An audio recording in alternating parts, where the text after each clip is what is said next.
All right, everyone. Welcome back to another Star Wars Galaxy of Heroes video with Fat Phil. And before this week just kicks off into chaos with, Conquest ending, Mace Windu coming, Order 66 raid, I wanted to get a chance to talk about Territory Battle special missions. We're going to be ranking each of these missions in terms of the return that they give your account.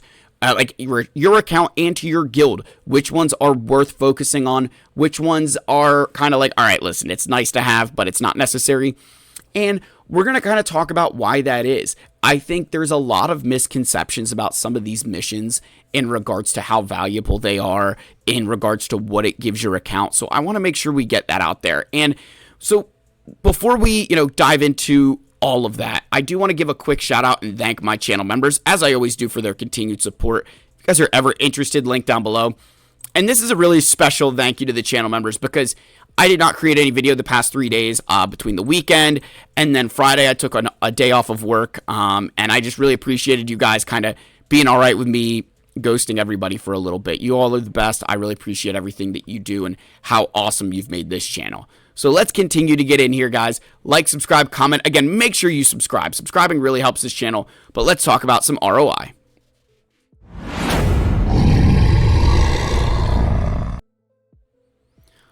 All right, so of course it says start game. Why would it not just automatically pull up that I'm playing? So we'll go.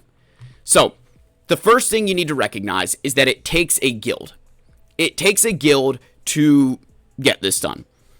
Your individual ROI will never happen. Meaning, hey, you spent the resources to get your clones for the cam mission or Geonosians or whatever it is. What you get in return, you will never get back. I will never make back the resources I individually spent to unlock one of these characters.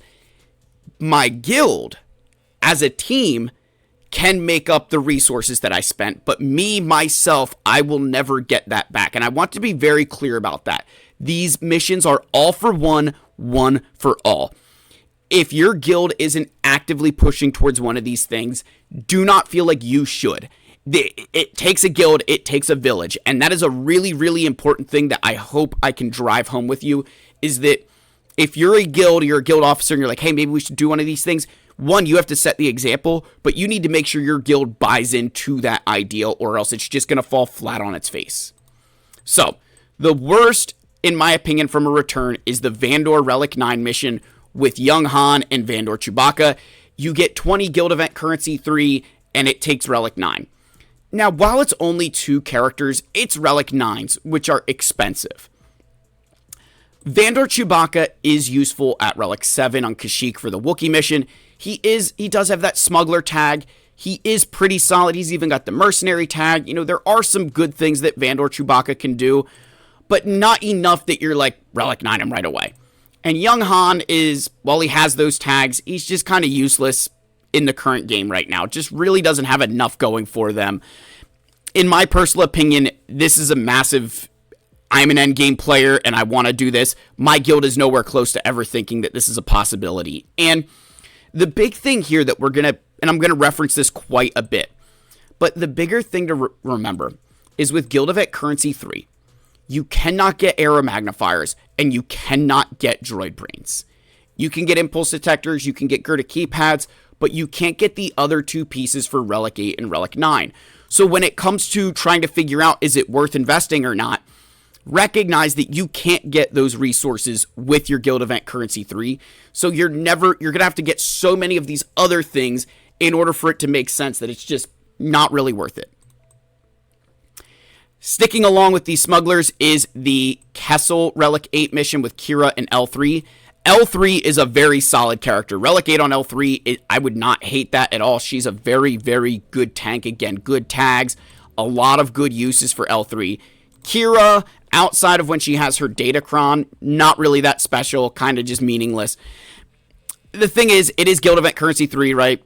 It's Relic 8, so it's significantly cheaper than Vandor, but it's still Relic 8s. And to me, that's just a little bit too expensive for what you're getting out of it. In the sense that you're getting a character like L3 who maybe at times you'll use and at times you won't. And Kira, you're never going to use. Now, where I will say that this could be really, really good for some guilds is that if you're flush with Relic 8s, like, if we weren't getting a new raid like the Order 66 raid, if we still had a couple months for Battle for Naboo where they were going to continue to let it drag on, I would have this higher on the list. But because of the way the game has changed, where Relic 8s need to move outside of just TB and into these other aspects like the raids and era battles, and my opinion, that's where this one has lost some of the value it once had, is that Relic 8s and 9s are getting demanded in other places, so it's tougher to stomach this. Then finally, common theme here, the smugglers at Relic 5. Listen, Relic 5 is pretty easy, right? It's pretty easy, and this is where I'd say this is the first one. The gap between here and here is huge. This is still a very good return. 15 Guild Event Currency 3 for 2 Relic 5s. I really do like this. My argument of why it's still lower on the list, Kira and Young Han suck, but also because of what it's going to take to get there. That most players have to use Rey to get this done, which can limit your combat missions. And for some guilds, you need to be able to progress on Corellia day one. You can't afford to not get all your stars day one of TB because it sets you up down the road. So this is one of those where when your guild is at that point where you're comfortably getting to 3 stars on those planets, or you're comfortable with your plan day one, you can start to make this a priority. And honestly, I don't hate it. Like, I'm kind of a slacker because I don't have them. It is something that will be happening for me, hopefully this year. We've got to kind of wait and see what this Pirate GL brings. We've got to wait and see what some of the other stuff brings. But I would really love to get those 2 to Relic 5, because it is an area where I look at my account and I'm like, yeah, I kind of suck, especially for 12.7 million. So yeah, definitely a really good mission to get. All right. Moving into, some of the Get To missions now, we have the Zepho mission for Clone Troopers. Now, there's a couple aspects here that you've got to recognize. This particular mission is just a generic Clone Trooper. Now, you could say, oh, well, any Clone Trooper, I could use the new Dark Side ones. No, because remember, that's a light side planet. So you're still stuck with the light side troopers, but that includes the original Bad Batch. If you wanted to include Cody and Clone Sergeant for whatever friggin' reason, you could do that, but it's not smart. So you're kind of stuck with, your OG Bad Batch or the 501st. I like this team with Captain Rex, the 501st with Captain Rex, because 4 of these characters are required for a Galactic Legend. Arc Trooper and Echo are both required at their current levels for Lord Vader, and Captain Rex and Rex are both required for Leia and Ahsoka, respectively. So 4 GL requirements, and then 5s, right? Your 5th is 5s. So 5s being obviously the obvious 5th man here. Getting him to Relic 7, listen, it's not bad. The reason this mission is lower on the list is because of how difficult it is to beat. This is probably the hardest Get To mission in all of Territory Battles. Even with the right mods, there's still a lot of RNG involved. There's still a lot of things that can go wrong.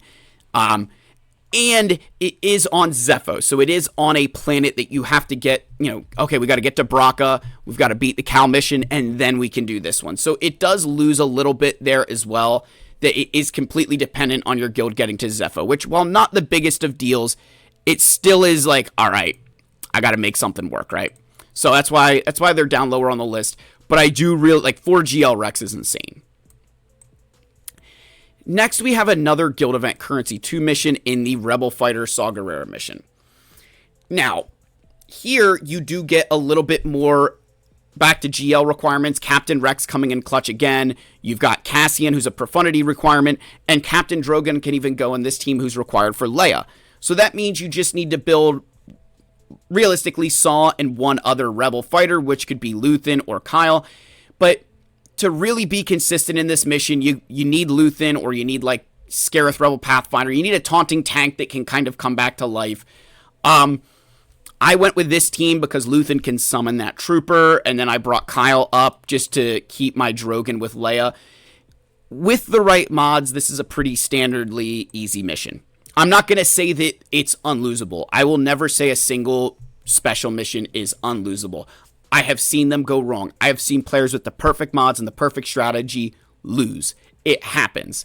But with the right modding, it becomes a much easier mission, right? You can take a lot of RNG out of missions simply by having them at the right relic level modding, all that stuff. What I absolutely love about this team is while not as many GL Rex are here, Saw, Luthen, Kyle are fantastic in Grand Arena together. Captain Rex can fit in that team really well as a Rebel fighter. It's a very solid team that can do a lot of damage at the top levels of Kyber.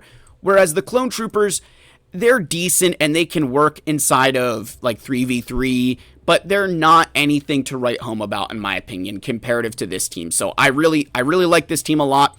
I do think this is a very solid one to build to, but because it requires Luthen, I am kind of putting it lower on the list than maybe it should be because of how good they are, but recognizing this is a little bit more of a challenging mission to get to. Now, we have the final Get 3 mission that we were missing, which is the Haven Medical Station. This is 5 Relic 8s. And you guys heard me just bashing the Relic 8s on Kira and all them, but these are Relic 8s your account will use. Inquisitors are a team you will use a lot, so Relic 8 on them is actually a pretty solid investment. It's a very doable mission without Merrick, right? This is a mission that existed pre-Merrick. With Merrick, it becomes an auto win, right? His Omicron literally makes this an auto win. Just a really good mission. Again, on a very challenging planet, too. It's a mission that's very doable. I like this a lot, even though it is Relic 8s. That's a team that is kind of worth that Relic 8. They're good in a lot of the combat missions in TB as well. And think you're going to have them Relic 7 anyways for the Reva mission. So it's not like you're having to take them from scratch. You've already going to have a lot invested in this team. Taking them a few steps further when you're able to, it can really just boost your guild's guild event currency 3. It can help you out a lot. So I do like this. I do think it is a little bit better option than this team, barring that you have Relic 8s to spend, right? And again, that's not to say that, like, you should build the Inquisitors before you get here. That's not at all, like, that probably won't happen. But in terms of, if I could pick one or the other, I would pick this one kind of thing. Next, we have the Nightister mission, right? The Marin mission on Dathomir. And there's 2 options. Now, I have both of them listed here. The original team, the Mother Talzin team right here. If you take these girls to Relic 7, they immediately move to below the clones. They're going to come down here. There's heavy RNG involved in that mission, and frankly, the bigger reason is because none of them are required outside of Asajj, none of them are required at any Relic level. You don't need them for anything else in the game other than Asajj. So you're just simply relicking them to relic them, and that's something that if you are free to play or you are a much lower spender, you're not going to have that capability. You're not going to have that functionality in your roster. This team up here, while made of a lot newer characters, Great Mothers and Morgan are required at Relic 7 for Balin, Death Trooper and Night Trooper are required at Relic 7 for Ahsoka, and then Marin is required at Relic 7 for the mission. So these are all requirements. This team will literally just fall into your lap, and with the right modding, the right strategy, this mission is very, very easy. There's not a lot that can go super, super wrong here if you are modded properly. And I say that properly because you got to be modded well, but it's a very doable mission, something I really think a lot of guilds could strive for and do well in. Then the Reva mission. Look, you guys knew it had to be somewhere higher on the list, right? Reva mission to me is still one of those really, really good ones, really, really important mission. You get one of the best characters in the game. She's still one of the best non-galactic legends. This return right here, it's actually crazy because you build all the characters you need for her team. That to me is why I love this mission so much, why I like, it's such a good team. You're getting a lot of benefit out of it. And again, if you happen to have, Merrick built, you Omicron him, it literally becomes an auto win. At that point, it's an auto win. You can't lose the mission with Merrick. I've never seen anybody lose with Merrick Omicron. Again, with the Omicron. So auto win with the Omicron. But I love this team. I can't say enough good things about how important this mission is. Just even my guild, as far in as we are, we still will make sure that people are completing this because there's shard shop currency on the line, and it just kind of shows that you're following through with your TB, right? So it still is an important mission, even down at 12.7 million. Now, at number 2, shockingly, right, is the Braa mission, right? The mission on Braa to get to Zepho. Now, this you can use Seer Junda and Jedi Knight Cal Kestis. That is the generally accepted best team. However, and that team, you still need to remod and have the right strategy. Let's say it how it is. Even with the Omicrons and things, this mission still requires a lot of manual input, a lot of modding. But if you follow that strategy, it is a very doable mission. I think when players fail this mission, it's because they're not remodding, they don't know the strategy, and they're just winging it. And that's a problem. Like, there's a very specific strategy that if you play the right way, it is, again, almost unlosable. I've seen people lose it playing well. There's some bugs sometimes, like where the IPD just takes turn after turn and blows you up. But for the most part, this mission is very, very consistent. And I can say that even with Baby Cal heavily remodded, there is some RNG. It has been a long time since I've lost with Baby Cal. I'm very, very consistent with Baby Cal Kestis on this mission. To me, if I'm a guild, Baby Cal Kestis, like the thing with this mission that ranks it lower than Mandalore, spoiler alert, right, is Jedi Knight Cal, Seer, and Baby Cal. None of them are required at Relic 7 for anything other than the mission. Like, there's nothing that you're like, oh, I'm going to end up building them for this reason. So it is a tougher ask comparative to Mandalore, which we'll talk about because of the required relic levels. However, all of these characters are good, and at Relic 7, they do serve you purposes in other teams and even in TB in general. There is an unaligned Force user mission on Zepho. Right? You get to Zepho, there's an unaligned Force user mission where you're required to be at Relic 7.